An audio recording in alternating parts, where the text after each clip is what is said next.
Tenth के सभी छात्रों का एक बार फिर स्वागत। गणित दर्पण चैनल पे हम पढ़ रहे हैं आज प्रश्नावली 3.4। 3.3 तक हमारे कंप्लीट सवाल हो गए थे। 3.4 है, इसके अंदर आपको दोनों विधियों का इस्तेमाल करना पड़ेगा, प्रतिस्थापन विधि और विलोपन विधि।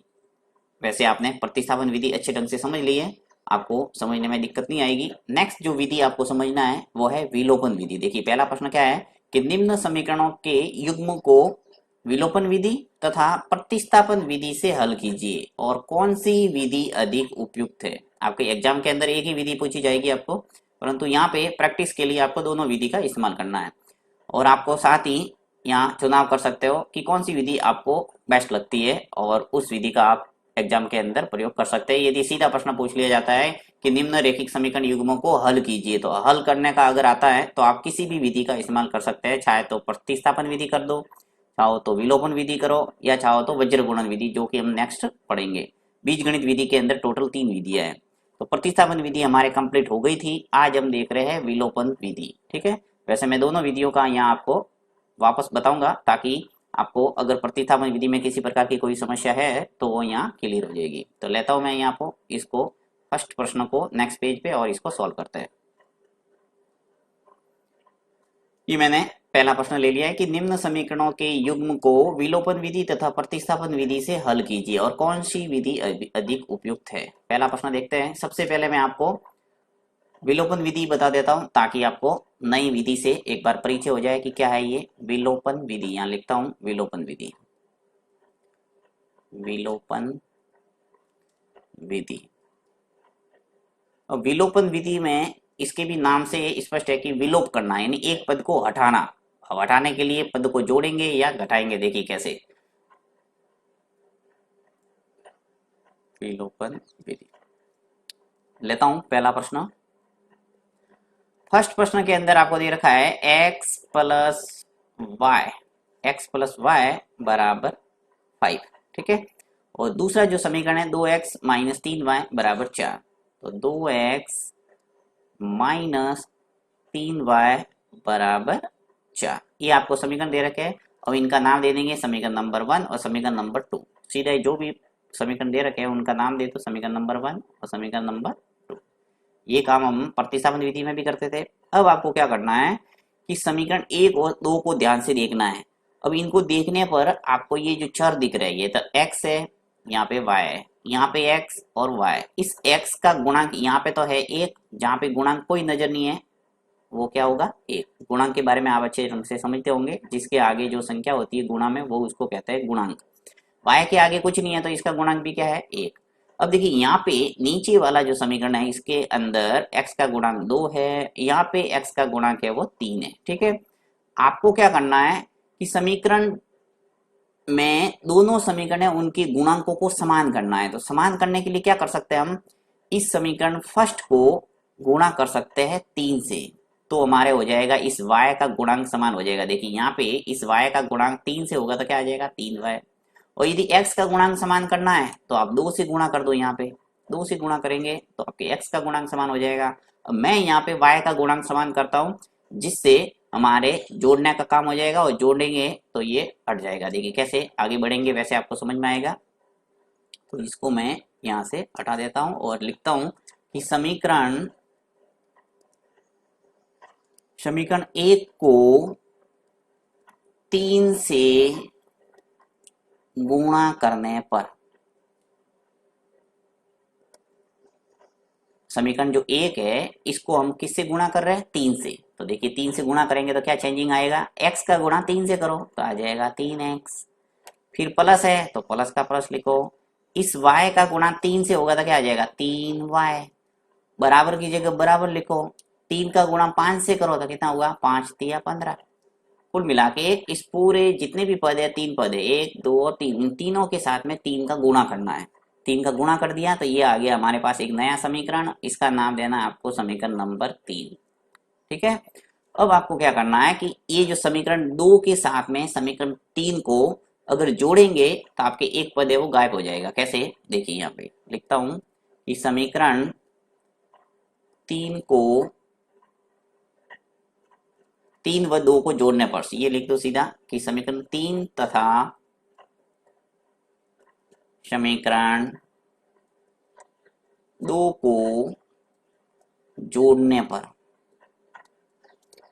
समीकरण 3 तथा 2 को जोड़ने पर, तो समीकरण 3 लिखता हूं, देखिए ऊपर लिख सकते हैं, समीकरण 3 को ऊपर लिखता हूं, 3x प्लस 3y बराबर 15। ये तो आ गया हमारे पास समीकरण नंबर 3। ये जो समीकरण 3 नया प्राप्त किया हमने वो लिख दिया। अब समीकरण 2 इसके नीचे लिखते हैं, हम जोड़ रहे हैं तो इसको जोड़ने का तरीका इस ढंग से रखते हैं हम, 2x लिखा, फिर माइनस 3y ये लिख लो, और बराबर 4, ये समीकरण 2 लिखा मैंने ये, ठीक है। अब मैं यहाँ पे जोड़ रहा हूँ, तो जोड़ने के लिए जैसे अपन संख्या कैसे जोड़ते हैं वैसे यहाँ पे लाइन खींच लो। अब जोड़ो इसको, देखिए 3x और 2x को जोड़ेंगे तो क्या आ जाएगा 5x। यहाँ पे देखो प्लस का 3y और माइनस का 3y जब जोड़ेंगे तो कट जाएगा, क्योंकि एक प्लस का और एक माइनस का और समान पद है, तो यहाँ पे व्यवहारिक है कि ये क्या हो जाएगा, कैंसिल हो जाएगा। तो यहाँ से सीधा लाइन घुमा दो और ये हो गया कैंसिल। अब सीधा मैं बराबर लिख सकता हूँ, बराबर ये अक्षर पद है वो जोड़ दो, 15 और 4 मिलके कितने हो गए 19, यानी 5x बराबर आ गया आपके 19। तो x का मान कितना आ जाएगा, देखिए यहाँ x बराबर आ जाएगा हमारे पास 19/5, यानी एक चर का मान आ गया, यानी एक पद है वो विलोप हो गया, इसका नाम था विलोपन विधि। विलोप यानी गायब हो गया एक पद और एक चर का मान हमें प्राप्त हो गया, यही चाहिए था हमें। अब इस चर का मान समीकरण 1 के अंदर रख दो तो आपके y का मान आ जाएगा। तो यहाँ पे लिख लेता हूँ x का मान समीकरण किसी में भी रख सकते हैं, 1 में रखो या 2 में रखो, आपके आ जाएगा उत्तर, परंतु आपको उसमें रखना है जो आपको सरल दिखता है। मुझे ये सरल लग रहा है समीकरण नंबर 1, x प्लस वाई बराबर 5 है, इजी है, इसलिए मैं समीकरण 1 में रख रहा हूँ। तो x का मान समीकरण 1 में रखने पर समीकरण 1 क्या है, देखिए एक बार लिख लेता हूँ, x प्लस वाई बराबर 5। तो यहाँ x का मान है 19/5 है, तो 19/5 लिख लेता हूँ, x की जगह 19/5 बराबर, सॉरी यहाँ पे प्लस लिखना है,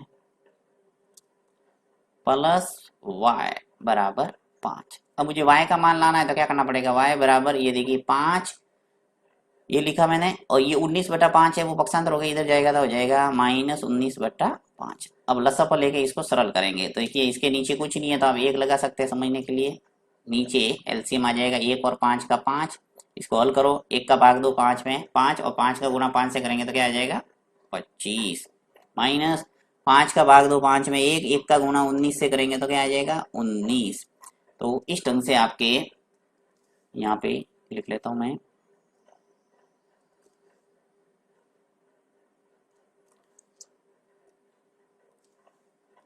देखिए y का मान क्या आ जाएगा हमारे पास, y बराबर ये 25 में से 19 गया था, क्या बचा 6, तो 6 बट्टा आ जाएगा नीचे 5। तो दोनों मान आ गए, x का मान तो आ गया आपके 19/5। हल करने का मतलब यही है x का और y का मान लाना। तो एक तो आ गया 19/5 x का मान, और एक आ गया आपके y का मान 6/5। तो ये आपके अंतिम उत्तर है, और इस ढंग से आपको विलोपन विधि का इस्तेमाल करना है। अब मैंने यहाँ पे y पद को गायब किया, आप x पद को भी गायब कर सकते हैं। इसके लिए आपको क्या करना पड़ेगा, यहाँ पे समीकरण 1 को किससे गुणा करना पड़ेगा 2 से, और 2 से गुणा करेंगे तो देखिए यहाँ 2x आ जाएगा, यहाँ 2y आ जाएगा, यहाँ आ जाएगा 10, ठीक है। फिर आपको क्या करना पड़ेगा, इस समीकरण 2 में से समीकरण 1 को घटाना पड़ेगा, क्योंकि यहाँ पे 2x भी प्लस वाला है और ये जो पद है x वाला ये भी प्लस वाला है, तो घटाएंगे तभी ये गायब होगा। हमें एक पद को विलुप्त करना है, इन्हें विलोप करना है, तो इसके लिए आपको कटना जरूरी है, चाहे y वाला पद काटो या x वाला पद काटो। तो यहाँ पे आगे जैसे बढ़ेंगे वैसे आपको और क्लियर हो जाएगा। नेक्स्ट बढ़ता हूँ मैं आगे, इसकी प्रतिस्थापन विधि से भी इस सवाल को करता हूँ जिससे आपको और क्लियर हो जाएगा। देखिए ये तो हो गया विलोपन विधि, नेक्स्ट करते हैं हम प्रतिस्थापन विधि। यहाँ पे प्रतिस्थापन विधि लिख लेता हूँ मैं, प्रतिस्थापन जो भी आप विधि इस्तेमाल करते हैं ऊपर लिख लो, प्रतिस्थापन विधि, ठीक है। लेता हूँ वापस मैं फर्स्ट प्रश्न, और यहाँ पे दे रखा है x प्लस वाई बराबर 5। इसको मैं थोड़ा फास्ट करूंगा क्योंकि ये विधि आपको अच्छे ढंग से आता है। 2x माइनस 3y बराबर 4, ठीक है। प्रतिस्थापन विधि x प्लस वाई बराबर 5, 2x माइनस 3y बराबर 4, इसका नाम देना समीकरण नंबर 1, इसका नाम देना समीकरण नंबर 2। अब हम क्या करते हैं, किसी भी एक समीकरण को हल करके एक चर में मान प्राप्त करते हैं। तो यहाँ पे मैं समीकरण 1 को हल कर लेता हूँ। तो यहाँ लिखता हूँ समीकरण 1 से, समीकरण 1 क्या है, x प्लस वाई बराबर 5। ठीक है, अब यहाँ से या तो x को इधर रखो या y को इधर रखो। मैं x को इधर रख लेता हूँ और y को पक्षांतर कर देता हूँ। 5 ये y है, प्लस में ये पक्षांतर होके राइट हैंड साइड में जाएगा तो क्या आ जाएगा, माइनस का y। देखिए x का मान आ गया, यानी एक चर में मान प्राप्त हो गया। इसका नाम दे दो समीकरण नंबर 3। अब समीकरण 3 से x का मान समीकरण 2 में रखना है, राइट। तो समीकरण 3 से यहाँ लिख लो, समीकरण 3 से x का मान समीकरण 2 में रखने पर, 2 में रखने पर, ये ध्यान रखना हमेशा उसमें रखना है जिसको आपने हल नहीं किया। देखिए यहाँ पे हल मैंने किसको किया है, समीकरण 1 को हल किया है और हमें समीकरण 3 प्राप्त हुआ है। तो समीकरण 2 में रख रहे हैं हम x का मान। तो यहाँ समीकरण 2 लिख लेता हूँ एक बार में, 2x माइनस 3y बराबर 4। ठीक है, ये समीकरण 2 है। इसके अंदर मुझे x का मान रखना है 5 माइनस वाई। तो 2 इंटू एक्स की जगह रख लेंगे 5 माइनस वाई, फिर माइनस 3y, ये ऐसा का ऐसा और बराबर 4। अब इसको हल करो, 2 का गुणा 5 से करेंगे तो 10, माइनस 2 का गुणा y से करेंगे तो 2y, माइनस के 3y बराबर 4। ये 10 ऐसा का ऐसा, देखिए माइनस के 2y और माइनस के 3y मिलके क्या हो गया, माइनस का 5y बराबर हो जाएगा 4। यहाँ से माइनस के 5y, इसको इधर ही रखता हूं मैं, माइनस 5y इधर ही, ये जो 4 है राइट हैंड साइड में, 10 है वो पक्षांतर हो जाएंगे तो आ जाएगा माइनस का 10।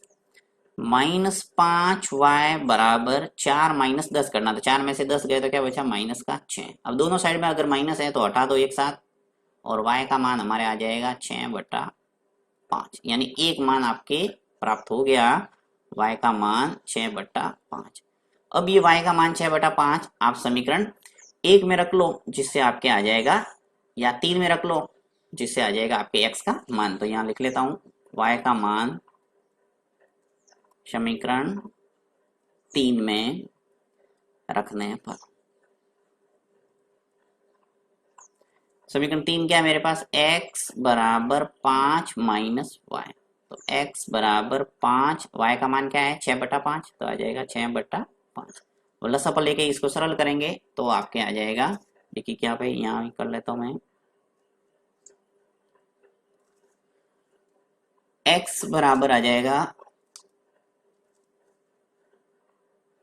यहाँ से लसापा लेंगे तो आ जाएगा सीधा 25 माइनस 6/5, 5 लसापा आ जाएगा। ये आपको बताने की जरूरत नहीं है, उस सवाल के अंदर मैंने जब विलोपन विधि की तो व्यवस्थित आपको बता दिया था एलसीएम लेके। तो देखिए x बराबर हो जाएगा हमारे पास, 25 में से 6 गया था, क्या बचा 19, तो 19/5।